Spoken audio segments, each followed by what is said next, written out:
มาถามเจจอยไรเนี่ยค่ะบอกง่ายค่ะไม่ยุ่งยากครับไม่เกิน15 นาทีมาชุมค่าข้าวเขาใจตนเนี่ยค่ะเนาะข้าวเขาเหตุการณ์มาเมืองไทยเนี่ยค่ะเนาะจำ20 ปีอยู่ค่ะปีน้องไต้คะไรรถเจียงหือมีปัญหาเจียงหือในก็มาปรึกษามาถามเจจอยไรเนี่ยค่ะบอกง่ายค่ะไม่ยุ่งยากครับไม่เกิน15 นาทีรถเจจอยกว่าเย้าขายกว่าเย้าเพื่อยัง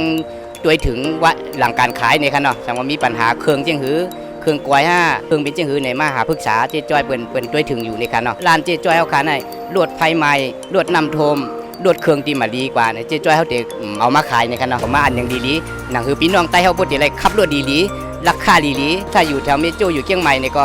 เขามาติดต่อที่เต้นรถในคันเนาะเต้นรถเขาขายมี3 สาขาค่ะสาขา1อยู่เมโจ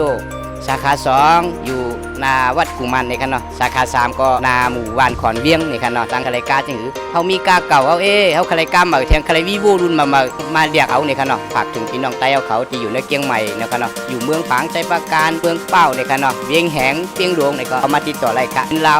พี่น้องเขามีกาหือก็มาติดต่อเขาคาไรในคันเนาะตั้งร้านเขาขายยินดีตอนหับพี่น้องใต้เขาอยู่ในเชียงใหม่กูกวนในคันเนาะ CPN คาร์เซ็นเตอร์เจจอยจัดให้ค่ะ